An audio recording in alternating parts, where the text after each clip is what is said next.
الحمدللہ رب العالمین والصلاة والسلام علی سید المرسلین اما بعد فاعوذ باللہ من الشیطان الرجیم بسم اللہ الرحمن الرحیم رب اشرح لی صدری ویسر لی امری واحلل عقدۃ من لسانی یفقہوا قولی۔ اب ہم بڑھتے ہیں سورہ اعلیٰ کی طرف۔ مکی صورت ہے، 19 آیتیں اور 1 رکوع۔ حضرت صلی اللہ علیہ وآلہ وسلم کو یہ صورت بہت محبوب تھی، آپ کو یہ صورت بہت پسند تھی، اور اس لیے آپ وتر نماز میں اکثر سورہ اعلیٰ، سورہ کافرون اور سورہ اخلاص پڑھا کرتے، اور عیدین و جمعہ میں سورہ اعلیٰ اور سورہ غاشیہ کی تلاوت فرماتے۔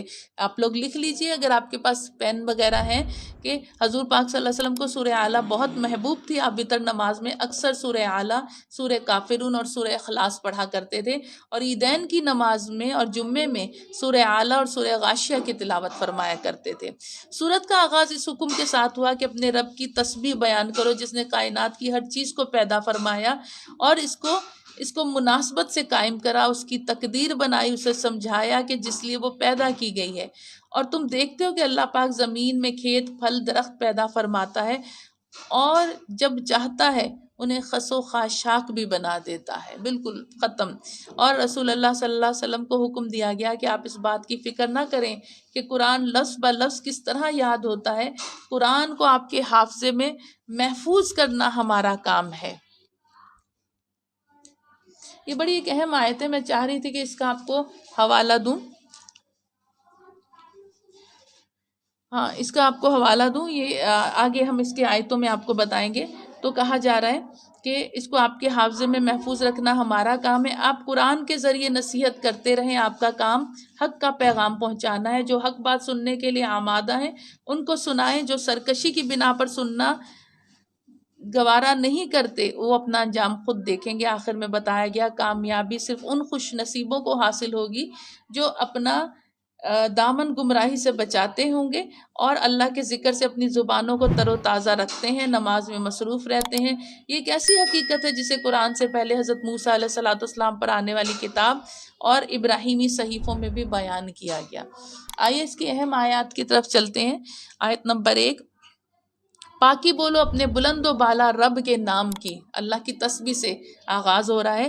آیت نمبر 2، جس نے پیدا فرمایا تو درست فرما دیا، اللہ زی خلق فسوا، انسان کو پیدا کرا تو اس کے اعضاء کو کیسا درست کر دیا، انگلیاں، اس کے ہاتھ، اس کا ناک، اس کے کان، کیسا بہترین سنوار دیا اس کو، اللہ تعالیٰ فرماتا ہے۔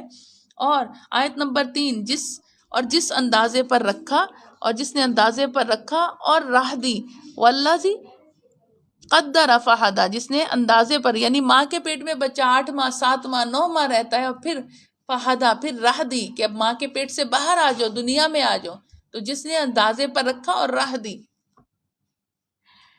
آیت نمبر 6، یہی وہ آیت جس کا میں شروع میں کہہ رہی تھی آپ کو کہ یہ آیت جو ہے یہ بہت زبردست آیت ہے۔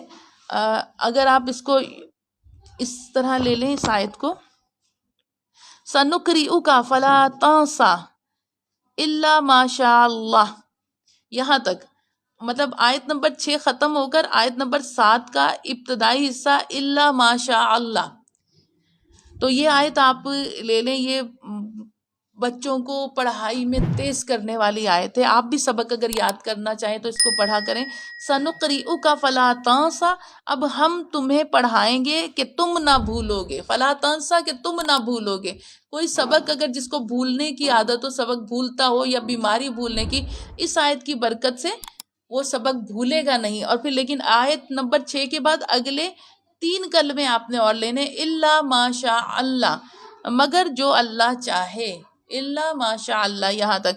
آیت نمبر 6 کے ساتھ آیت نمبر 7 کا تھوڑا سا حصہ لینا ہے، آپ لوگ نشان لگا لیں، لکھ لیں اس کو، بہت اہم آیت ہے، اور یہ عموماً ذہن میں آتی بھی نہیں، جب پڑھائی کے لیے بتانا ہوتا ہے کبھی کبھی ذہن سے نکل جاتی ہے، لہٰذا اسے ذہن میں رکھیے۔ وآخر الدعوانا ان الحمد للہ رب العالمین وصدق اللہ العظیم۔